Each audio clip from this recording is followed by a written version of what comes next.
We read chapter 2 this morning and verse 17 of chapter 1 because the chapter break fits better between verse 16 and 17 of chapter 1. So really need to consider 1 verse 17 through to 2 verse 10 as all of chapter 2. But last night, of course, we didn't finish at the end of chapter 1. We finished at about verse 8 or so. So we'll pick up there and we'll get as far as we can into chapter 2, probably about 3/4 of the way, I suspect. But because we didn't start on time, I can probably not finish on time, or thereabouts. Anyway, we'll go quickly. So let's start Jonah 1 verse 8, where we left off last night. Jonah 1 verse 8, Then said they unto him, Tell us, we pray thee, for whose cause this evil is upon us? What is thine occupation? Whence comest thou? What is thy country? And of what people art thou? So recall last night, we painted the picture that this wasn't a hasty decision by Jonah. This was a planned decision, that he chartered a boat. He wasn't a random passenger. He chartered the boat to go to Tarshish, and in the middle of the storm he had refused to do anything to help the sailors. And it was the captain of the ropes who went down and got Jonah to say to him, Cry to your God. Why aren't you doing something to help us in the midst of this problem? Call upon your God. And Jonah had steadfastly refused to do anything to assist with the problems these men faced. The tension, of course, for Jonah is to help these Gentiles or to continue steadfastly in his plan to avoid going to Nineveh. And the irony, of course, is that these were Gentiles just like the Ninevites, and either way Jonah was kind of stuck. He either helped the Ninevites or he helped these Gentiles. So in verse 8, the sailors want to know, is there a problem with Jonah's family? Is there a problem with his job? Is there some natural problem with him or his people that's caused this great evil to come upon him? What's the root of this problem? And what they want Jonah to do is to confess. So they're pressing Jonah to give an answer for what's gone wrong. For him to say, here's the cause of this problem. You tell us why this is happening. So in verse 9, Jonah does. He says, I am in Hebrew. I fear Yahweh, the God of heaven, which hath made the sea and the dry land. Now, if I can just refer you to your notes, in the first few pages, we talk about the structure of the book of Jonah, and we go through a broad structure and then a more detailed structure, and then I gave you a structure per chapter. And if you've read the notes, you'll recall that each chapter is chiastic, which means it's a series of ideas presented with a central point, and then the same ideas are repeated in reverse order to the end of the chapter. So for chapter 1, verses 1 to 3 are an introduction and not counted. But then the chiasm starts in verse 4 and goes through to verse 16. Verse 9 is the central portion of the chiasm of chapter 1. That's the key idea, structurally, that the writer wants us to pay attention to. And there's a key idea in each chapter, which we'll get to as we track through the chapters. So in chapter 1, it's verse 9. We'll come to why that is in due course. But just note that this is a central verse. We need to pay particular attention to it as we continue. So Jonah says, I'm in Hebrew, and that's probably unsurprising because they picked him up at Joppa in Israel, of course. And in calling himself a Hebrew, he calls himself by the name which other countries would have recognised. He didn't call himself an Israelite. He didn't say, I'm from Galilee or Gath-Hepher. He said, I'm a Hebrew, because that's what they would understand. It's meaningful for them. But it also allows him to identify his God, which is what they wanted. Remember, they'd cried to their gods and had no luck. They'd asked him to cry to his God, and he hadn't. And then they'd cast lots to find out who the problem was. Well, he says, this is Yahweh Elohim, the covenant God, the God of heaven, the God of sea, and the God of land. So for the Phoenicians, the competing god was Baal, who was a god of the sky, who could control the weather. So this is, of course, an argument that would be continued for hundreds of years, because in Years to come, it was still a god of Phoenicians of one kind versus a god of Israel in various battles through the history of Israel. The question for the sailors now is, well, can this God control the sea? Because that's the problem they've got. They really didn't care about anything else. Their problem is the storm. But Jonah's given them more information than what they used to. Because Jonah said, this is a God of the sea. That's important. And a God of heaven. Well, that's important because that's where storms come from. And a God of land. Well, that's irrelevant to the sailors. They're not concerned with the God of the land. But what it does do is it gives these sailors a very clear picture of the breadth and scope of Jonah's God. Now, they might not feel subject to that same God, but they understand because they're polytheistic, these men, right? They believe in a multitude of gods. So any particular God who can control the sea and the heaven and the land, that's a formidable God. It is no wonder Jonah is in trouble. If Jonah's upset that God, well, who's this man? What could that man have done to upset a God that powerful, who can control all of those things? And why is he running away?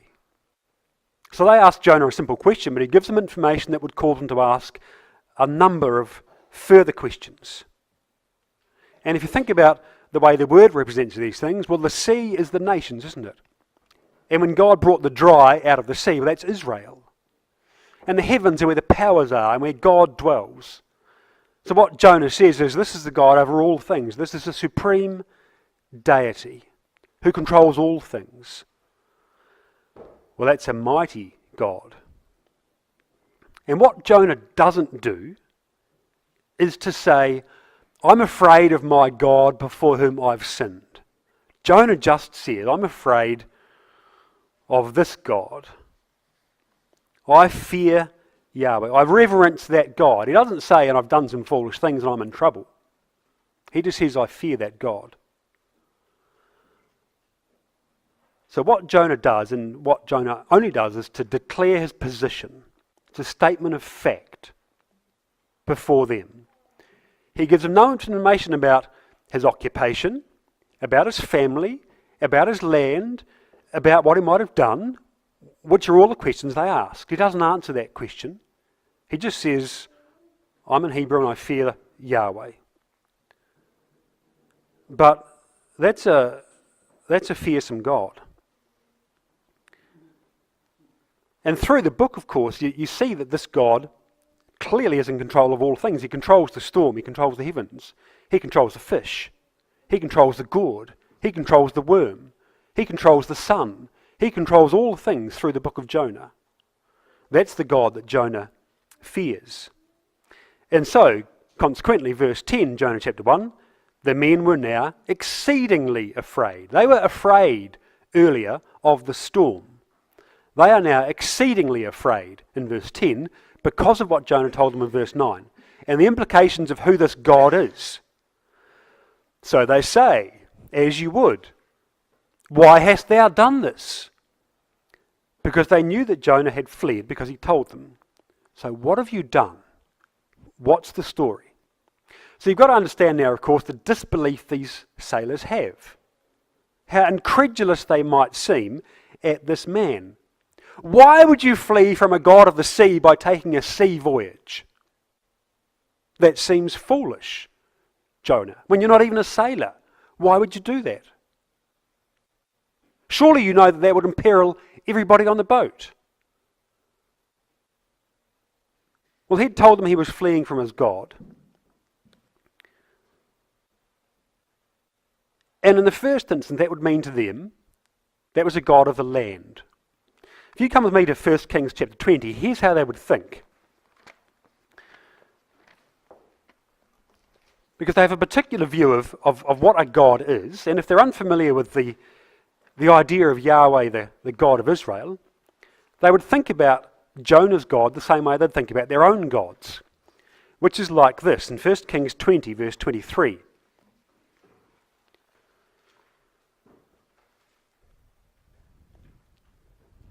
1 Kings 20 verse 23. The servants of the king of Syria said unto him, their gods are gods of the hills. Therefore, they were stronger than we, because we were fighting them in the hills. But let us fight against them in the plain, where the gods of the hills aren't. And surely we'll be stronger than they.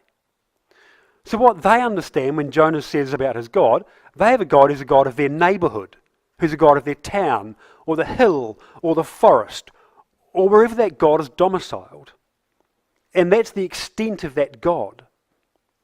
So when Jonah gets on the boat and says, I'm fleeing from the presence of my God, well, to them that means your God's in Jerusalem. And he's bounded by the borders of Jerusalem. Well, he lives in the city. That's your God. He's a local deity like they all had. So of course you can run away and you can come under the auspices of other gods.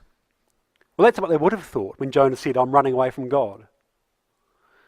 Well, now, of course, they know that he's not just the God of Jerusalem or the temple. He's the God of the sea and the dry and the heavens. And so they are exceedingly afraid. And in horror, it means at this crime that Jonah's perpetrated. And what Jonah might have done and the trouble he's put them in of this unknown God, this powerful God, an unknown outcome in a worsening storm. And what's being stressed here is Jonah's failure before them. And again, I mean, ironically, and it's full of irony in chapter 1, he fails to fear his God, and these men don't. They fear Yahweh. Jonah reverences God, but he's not afraid of what God's doing. Jonah professed his faith. I fear Yahweh Elohim of Israel,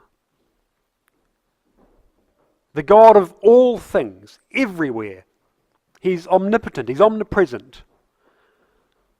And he professes his faith in that God, while at the same time he tries to escape God's omnipotence and omnipresence.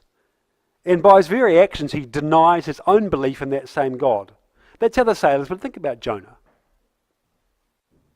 It makes no sense what he's doing. What Jonah's saying doesn't match up with what Jonah's doing. So you can understand why the sailors are confused and terrified because they don't know what's going on. Verse 11, then said they unto him, what shall we do to you, that the sea may be calm unto us? For the sea wrought and was tempestuous. So they recognise now that their salvation depends upon one man. Without him, they can't live. What shall we do to thee that the sea will be calm for us? So now, instead of becoming God's object of salvation, he's now God's object of destruction, Jonah. The captain, a pagan, who has yet to believe in the one true God, has pleaded with Jonah to influence Yahweh in whatever way he has, for Jonah to exercise any influence that he has with his God, that they might be saved. And Jonah's refused them just as he's refused God, while he's claiming to be a servant of the Most High God and so on and so forth. So clearly there's all kinds of hypocrisy in here from the sailor's perspective of Jonah. We talked a little bit last night about what it might be like if your neighbour convicted you for your behaviour as a pagan and someone ungodly. But the real question is, what gives Jonah the right to withhold the truth from somebody who's clearly asking for it? Why would you do that? Why would Jonah refuse to tell them about his God, who can control all of these things, before whom they are terrified? Now I do that, because I decide that I won't tell some people about the truth for all kinds of irrational reasons. And I know that you do too. And Jonah's just done the same thing. And it takes the non-believers to convince Jonah to save them for them to convict him in his hypocrisy and his unrighteousness, to press him into confession. And he's not willing to do this until it gets to the very last moment. So who are the people in my life that I have refused to offer salvation to because they were different from me? Because that's essentially the problem for Jonah. Because there are people about whom I've been willingly ignorant and who could now convict me for refusing to offer them salvation. They'll be there. They'll be there for you. Well, had Jonah, just committed some straightforward crime, there would have been some straightforward punishment. But this was a crime of a magnitude beyond what these sailors had experienced before. This is a prophet of God, a successful prophet who'd walked out on his God, disobeyed his God's direct instruction, and so they just don't know what will appease that God. They've tried sacrificing the cargo, but they don't know the nature of the God or what will satisfy this God. So Jonah has to be the one to do it. Verse 12, Jonah says, "Throw me overboard, and then the sea will be calm. I know that it's my fault," he says in verse 12. So there's enormous pressure on Jonah, of course, in what he does. The end of verse 11 reads that the sea wrought and was tempestuous. The storm's continuing to get worse. And as they stand there on the boat, with the waves getting higher and the storm getting worse and the rain and the wind and all of that, the scales of justice sit with Jonah. So what does he do? Well, Jonah's still got choices, of course. Option 1, do nothing. They're sailors, they're at sea, storms happen at sea, that's a fact of life. You deal with that as a sailor, go back and do your job. And let's not think that Jonah didn't contemplate that. So that was option 1. He didn't choose that, of course, but he could have done that. Option 2, return to Joppa. Now, Jonah didn't want to do that because that was where he came from, of course, because he fled from God there.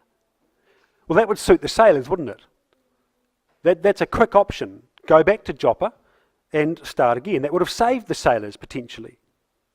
Could have given Jonah the opportunity to go and repent before his God and to start afresh. But Jonah couldn't bring himself to do that. And there's a very good reason why, I believe. Jonah had sailed west from Joppa, the opposite direction from where Nineveh lay. If you come to Jonah chapter 3, I think we're told the answer.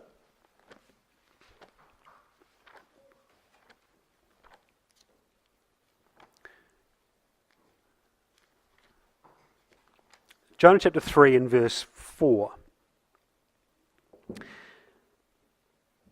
Jonah began to enter into the city a day's journey, and he cried and said, "Yet 40 days, and Nineveh shall be overthrown." In verse 1 of chapter 3, verse 2 rather, God says to Jonah, "Arise, go to Nineveh, that great city, and preach unto it the preaching that I bid thee." So there's been a conversation between God and Jonah. Go and tell them what I've told you to tell them. So Jonah knows destruction will come in 40 days for Nineveh. Jonah's chartered a boat to Tarshish. Why?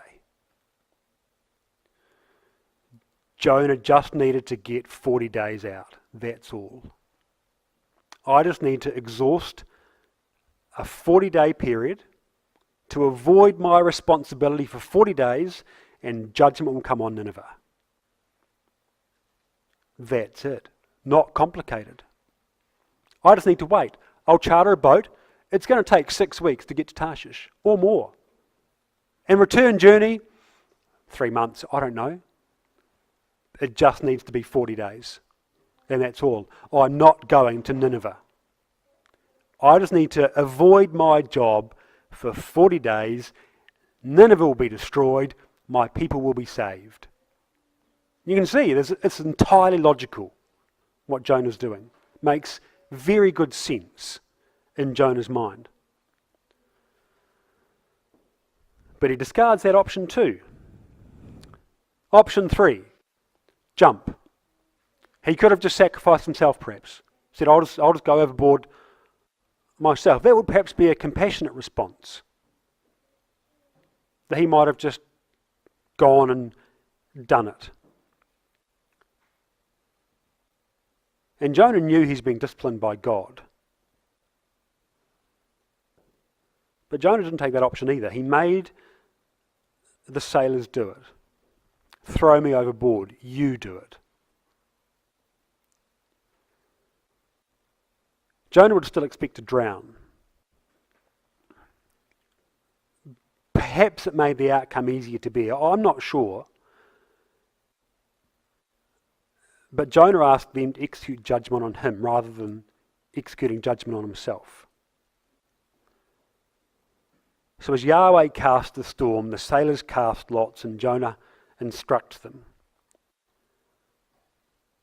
And it's the resignation of death, isn't it? He expected to die when they cast him overboard. And for his disobedience, Jonah's cast into the sea of nations. Verse 13, except that these men, these filthy Gentile dogs, these pagans, rowed hard in verse 13 to bring it to land, but they couldn't. And they refused to sacrifice Jonah. So they bent their backs, they pulled the ropes, they tried and tried and tried to make landfall. These are remarkable men, aren't they? An extraordinary spirit. Note in verse 11 that the sea wrought and was tempestuous. Now note in verse 13, the sea wrought and was tempestuous against them. There's no way they're going to make land because this is a God-directed storm. So God's against the sailors in the boat. The sea is actively against the sailors. They're divinely prevented. The casting overboard, therefore, of Jonah, and Jonah asked him to do it. He was willing and voluntary, and in this begins the parable of Jonah as a type of the Lord. He was the willing sacrifice who was put to death for the salvation of others. They laid their hands upon him and they lifted him and they cast him to death. And it's a glorious type that exists through the book of Jonah. But it's different also. Because these sailors, they weren't like Pilate, and they weren't like Caiaphas, who just wanted to put the man to death.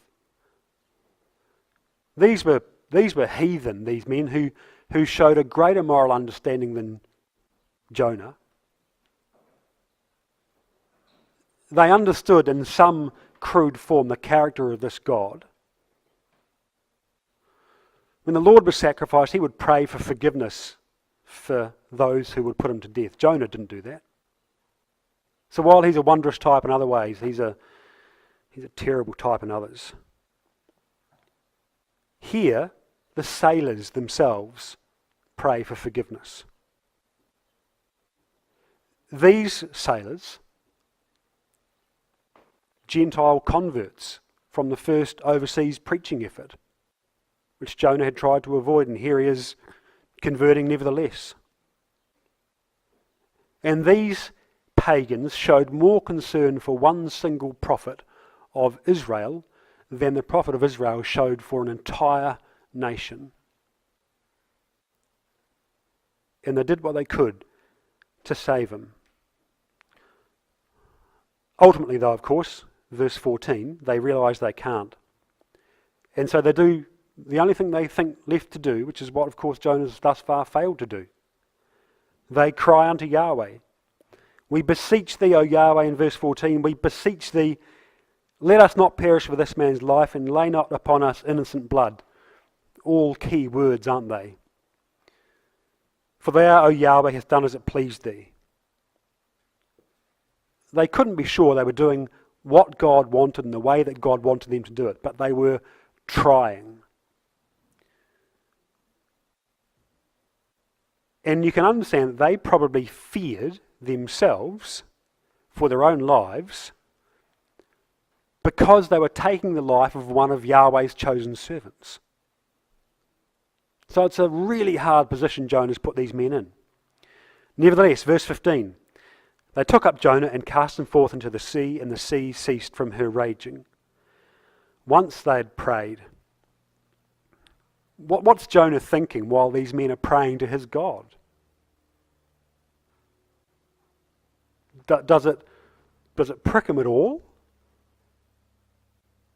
That they are crying to his God, doing whatever they can think of for his God, and he steadfastly doesn't. Is there a shred of compassion in the man?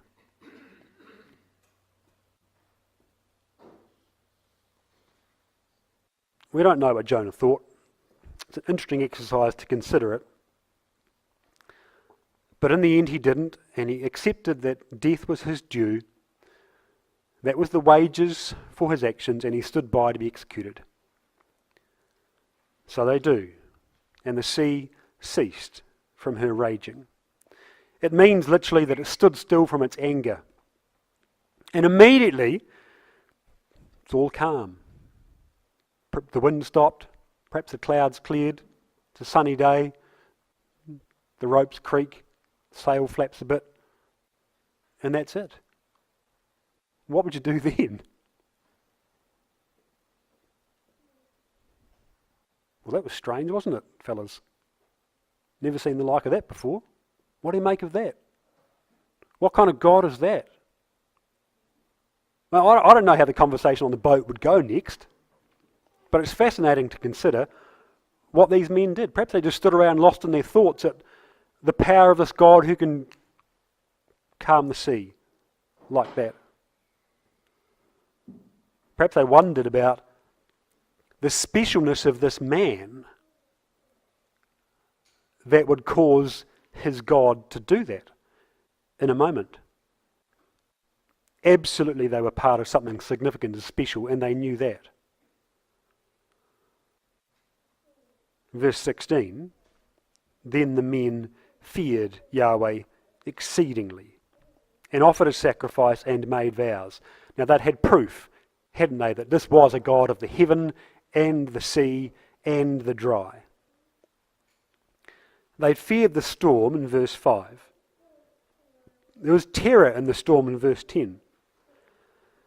Now we're through to reverential fear of this new God in verse 16. They've got no cargo left, there's probably damage to the ship, and they limp back to shore. And do what? I think they go to Joppa, these men. In fact, I don't think, I'm convinced they go to Joppa. I'm convinced they go to the temple, actually, these men. They offered sacrifice to Yahweh, vowed vows before him with thanksgiving for deliverance and forgiveness. They'd feared Yahweh more than they'd feared Jonah. And they gave Yahweh a respect that Jonah should have given him. And they were obedient to this new God. And then you think about these men, they're quite remarkable. And while they're thinking these things, verse 17, Yahweh had prepared a great fish, already prepared. Not Yahweh prepared then, Yahweh had prepared. And Jonah's in the belly of the fish 3 days and 3 nights. Now, of course, this is overflowing with symbology, this verse. Of course, that takes us straight to the New Testament. The Lord's going to be in the belly of the tomb. It's wonderful, though, because it's a clear signpost forward from Jonah. And the Lord would quote this in Matthew chapter 12, and he'd reference this story as a literal event regardless of how fantastical it might seem, the Lord references this as fact.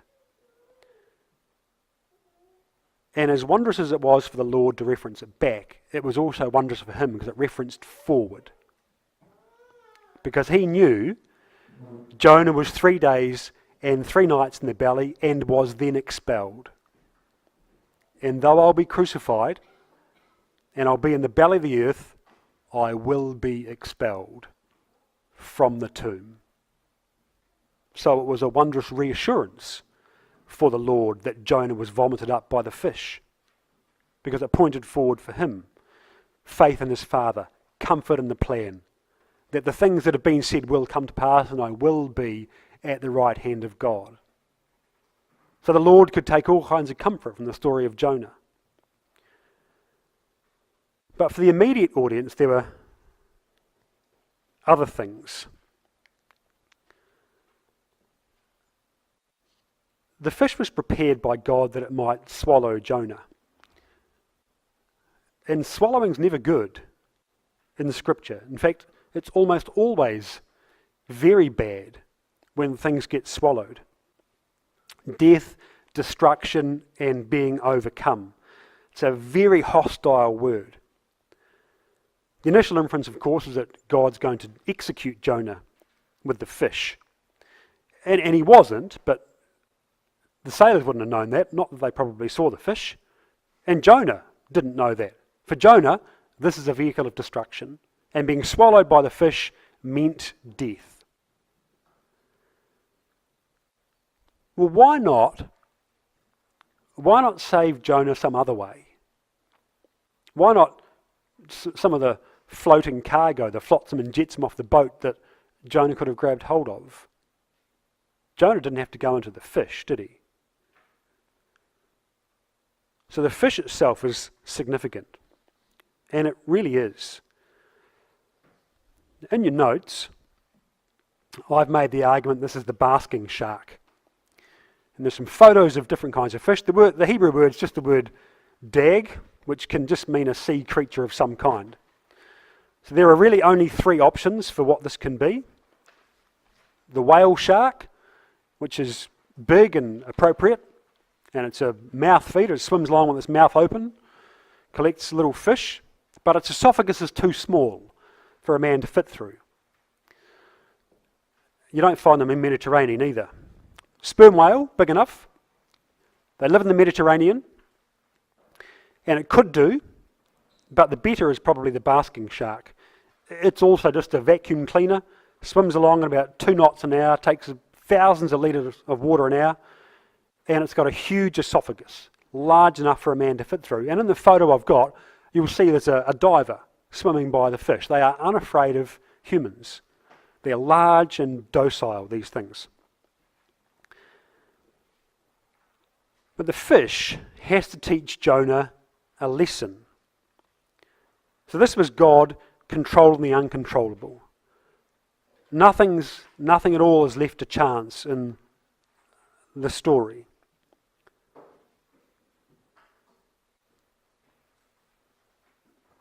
Doesn't really matter what kind of fish it is, by the way. I think we're right about the basking shark, but the kind of fish isn't the point.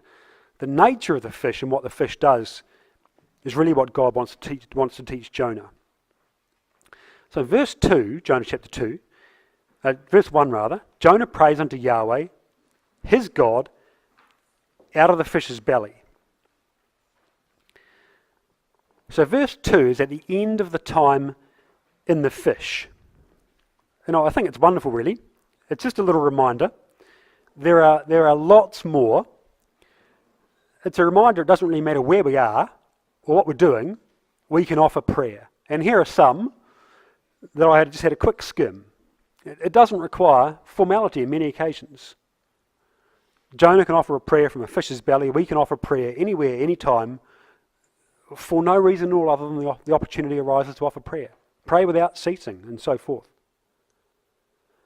Well, Jonah does, because the issue is that we offer prayer rather than waiting for the right time.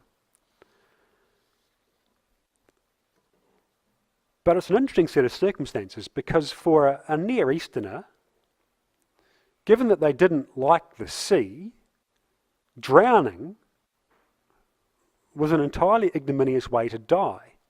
In fact, it's humiliating for them because they didn't like the sea. So Jonah then cries out in verse 2, by reason of his affliction unto Yahweh, Yahweh heard me, out of the belly of hell cried I, and thou heardest my voice. So verse 2, if you like, acts as a summary of Jonah's time from leaving the boat to being in the fish.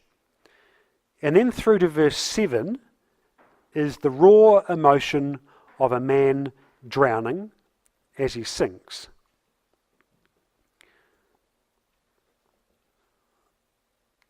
Well, Jonah does cry out in affliction.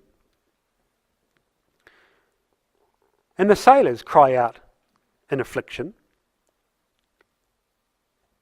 And they're all crying out for the same thing. The point of which, of course, is that prayer is really the only way we have to be delivered from any difficulty that we face. And the sailors recognised it, and Jonah, of course, knew it. And the hope would be that God would respond with deliverance. And Jonah cries for the same reasons, out of the belly of the fish. Well, here's what Jonah's saying. So Jonah's, it's the same thing twice, a parallelism in Hebrew. The second half of the verse restates the first half of the verse. But notice what it doesn't do is that it doesn't name the fish as Sheol. So the belly of hell here in verse 2 is not the belly of the fish. So Jonah doesn't understand that when he's in the fish, he's in hell. That's not what Jonah says.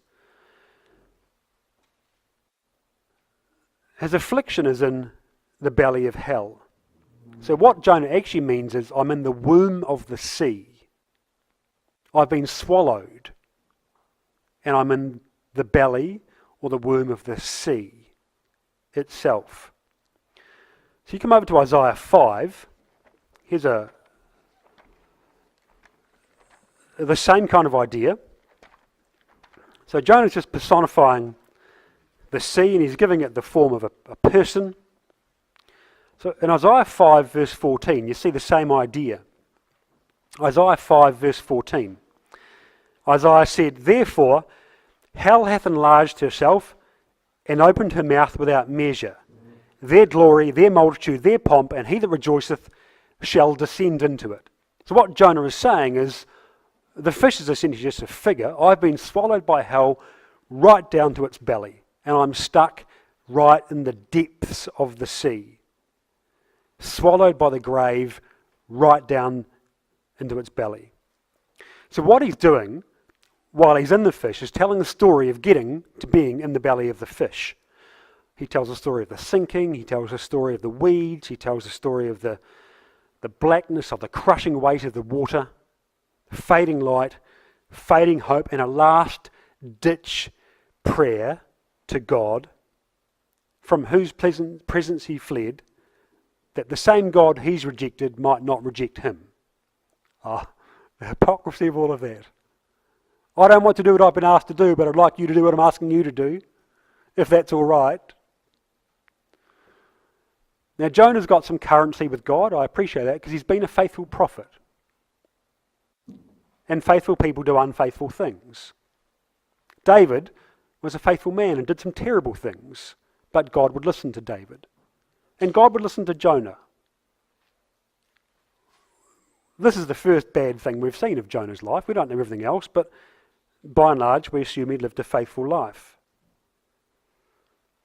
But here's the real irony. Exodus 33 verse 19. I'll just read it for you. Exodus 33 verse 19. This is Jonah wanting God on Jonah's terms. Exodus 33 verse 19. He said, I will make all my goodness pass before thee. I will proclaim the name of Yahweh before thee, and will be gracious to whom I will be gracious, and show mercy on whom I will show mercy. God talking to Moses in Exodus 33. But the language of that is interesting, because it's Psalm 18. And what's remarkable is that in Jonah's affliction, Jonah goes to the Psalms. In fact, Jonah goes to the Psalms over and over again in his plight. This is not an exhaustive list of the references Jonah makes in his own psalm, but they are a fair number of them. In Psalm 18, we're told this from verse 4. The sorrows of death compassed me. The floods of ungodly men made me afraid. The sorrows of hell compassed me about. The snares of death prevented me. In my distress I called upon Yahweh, cried to my God. He heard my voice out of his temple, and my cry came before him, even into his ears. That's exactly what Jonah's done. And you can see why he'd go to Psalm 18. And God responds in Psalm 18 verse 16. He sent from above, he took me, he drew me out of many waters. Well, sometimes the answer to prayer is no. Sometimes the answer is not yet. But Jonah's psalm, oh man, this is a remarkable, a soaring psalm of celebration of the care of God, of what God can do for the afflicted, of what God can do for us when we're in distress. It's a remarkable thing to say while he's drowning. Quite extraordinary. And it took till that point for Jonah's pride to start to break and for his own will to start to bend. Well, this is a psalm that comes to Jonah that would ascend to God, that God would know his affliction and he'd hear him. Verse 3, because, and listen to what Jonah says, he's very clear. In the deep he goes, thou hadst cast me into the deep in the midst of the seas. The floods compassed me about, thy billows, thy waves passed over me. And Jonah knew where this had come from. This is all God's doing. Jonah was clear about that. But it suggests that when Jonah's thrown overboard and before the fish, there's a little bit of time that he's swamped by the sea and the waves. When the waves go over top of him and he recognises this is God.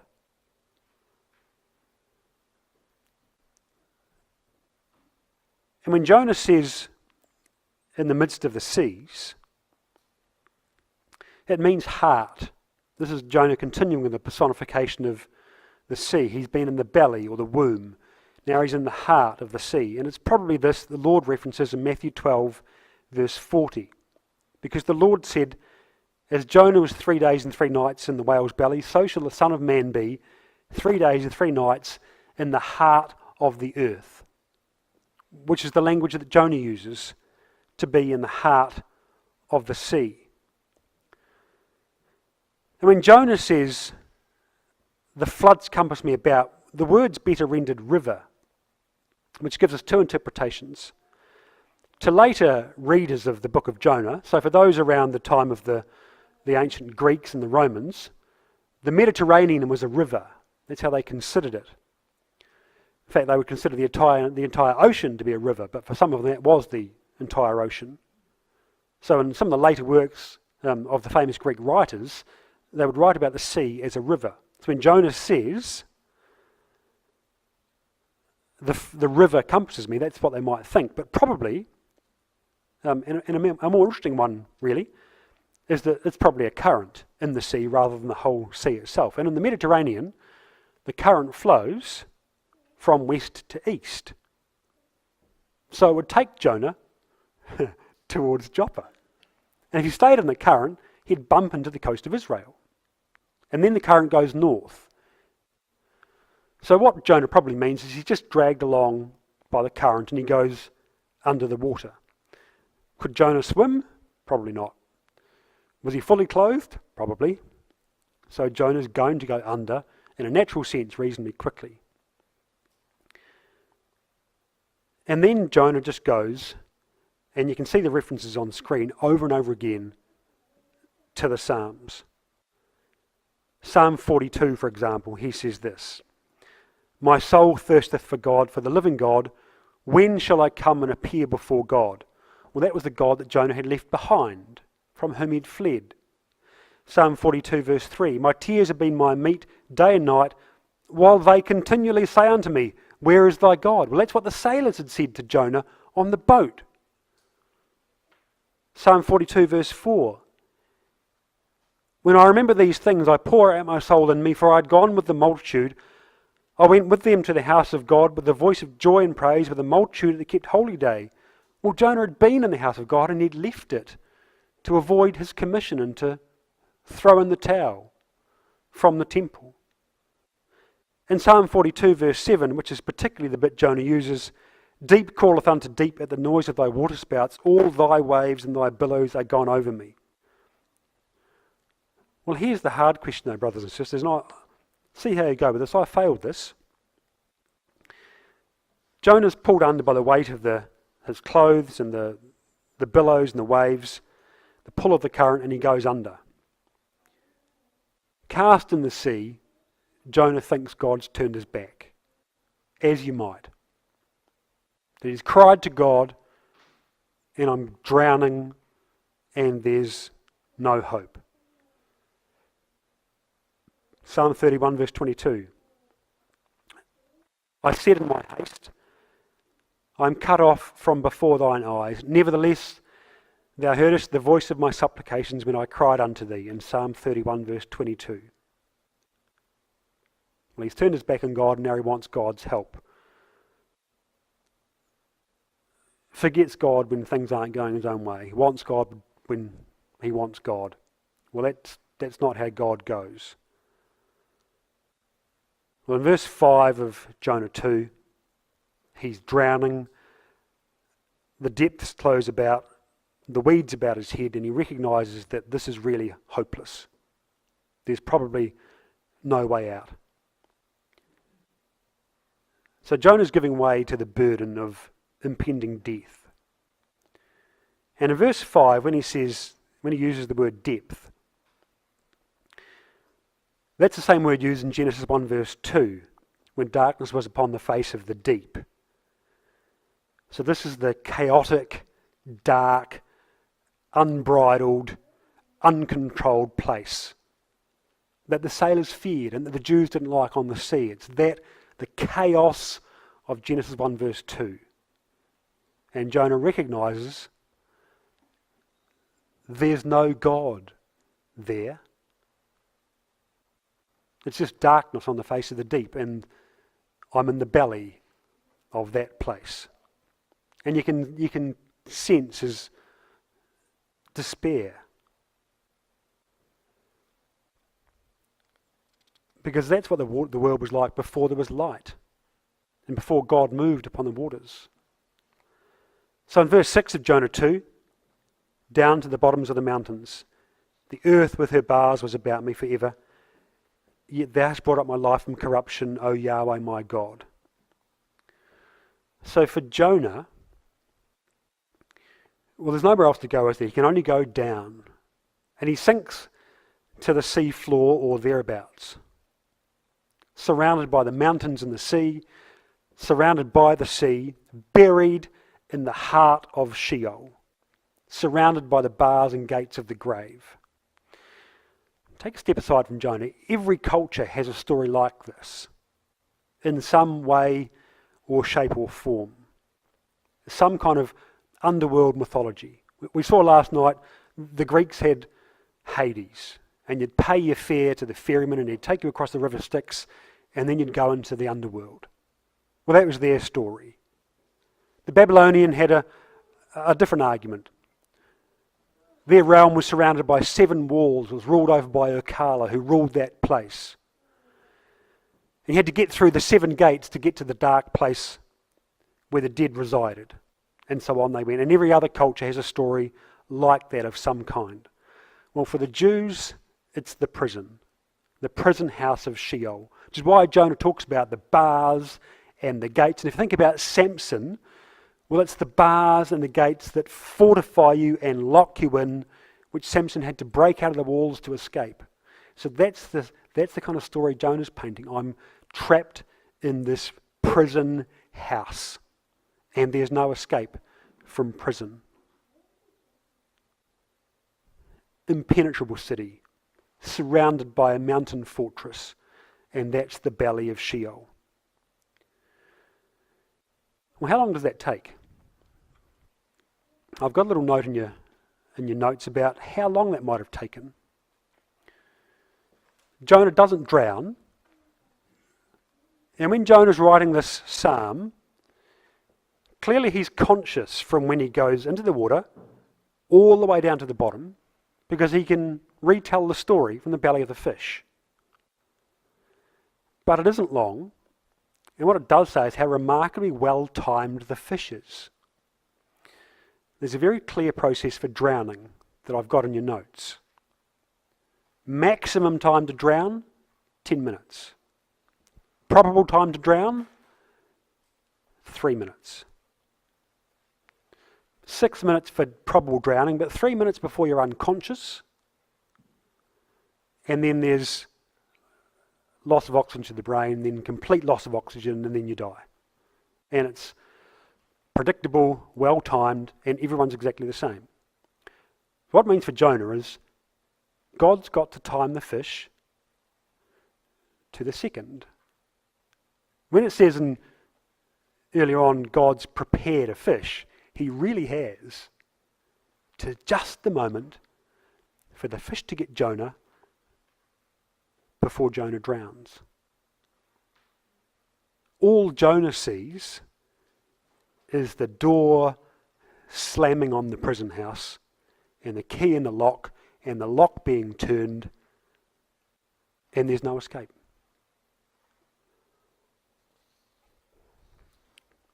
But think about this. Under that kind of stress, when you're drowning or when you're under some other kind of enormous pressure like that, the brain does funny things. Quite funny things. It's driven, and we can't control it, particularly in drowning, it's driven for survival. So it will eliminate all other things to keep you alive. So all its energy will go there, which means that you lose the ability to make rational decisions.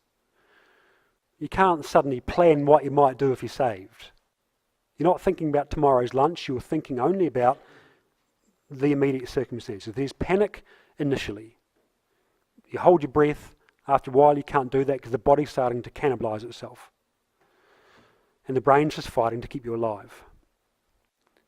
In that time, all of the kind of the fluff of life, if you like, is stripped off. And the brain reverts to type. It goes to the places it's familiar with. So the things that you think about the most are the places the brain goes when it's under pressure, because that's familiar. Because the brain doesn't like to waste energy. It's all about efficiency. So it goes to the places that are the most efficient, the well-trodden path. Well, for Jonah, that's the Psalms. He can quote, I mean, you saw them. There are the thick end of 20 references in the Psalms, in Jonah's psalm, while he's drowning. Think about that for a minute. He's a stubborn, bigoted, willful, proud Jew who has flagrantly disobeyed his God. Yet when you strip Jonah's mind bare, what is it? It's the Psalms. That's what's left when the fluff of Jonah's life is gone. And you know, when you stand before the Lord at the judgment seat, he's going to say, is the mind that is in me the mind that is in you? Let's just strip away the fluff and see where your brain goes the most often. Well, I squirmed a little bit, to be fair, when I read that, because I thought, if I had 180 seconds left, would my mind go to the Psalms? On the cross, Psalms. In the belly of Sheol, Psalms. Brother Brendan, possibly not. which was an awkward question when I asked myself. So I thought, though I might be able to criticise the willfulness of Jonah, when I put myself beside him, I thought, but he outshadows me in all kinds of other ways. Because that was his mind compared to mine, which is quite remarkable. Because that's a mind steeped in the Word. But Jonah knows that he is really about to die.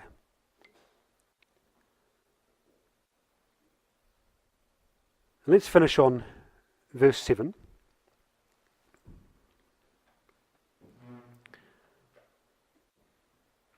When my soul fainted within me, Jonah said, I remembered Yahweh, and my prayer came into thee, into thine holy temple. And just as it was in chapter 1 and verse 6 with the sailors, prayer is presented as the key to salvation, where we might otherwise perish. And in those seconds, Jonah does. And in Psalm 16, we're told this. Psalm 16, verse 8 to 11. I have set Yahweh always before me, because he is at my right hand, and I shall not be moved.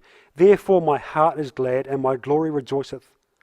My flesh also shall rest in hope, for thou wilt not leave my soul in hell, neither wilt thou suffer thine Holy One to see corruption. Thou wilt show me the path of life. In thy presence is fullness of joy. At thy right hand there are pleasures. The very presence from which Jonah fled, he knew in that presence is fullness of joy. Jonah's he's not a willful, problematic son. He's a faithful and remarkably godly man who has a single issue with God and a life of complete dedication to the truth. And a remarkable relationship with his father, full of the Psalms. And in that moment, in that white hot furnace of pressure for Jonah, God acts. And at the right second, this enormous fish appears, having been prepared. And Jonah might not remember passing through the gullet of this great fish. He may have passed into unconsciousness just before. Certainly, his time's up. And either he thinks he'll drown, or if he's alive and the fish swallows him, he thinks that's it. Either way, there's no coming back from this. And Jonah knows he's about to die. And still, he's tough. He's a tough man, Jonah. Because he still has an argument. But let's do that after morning tea.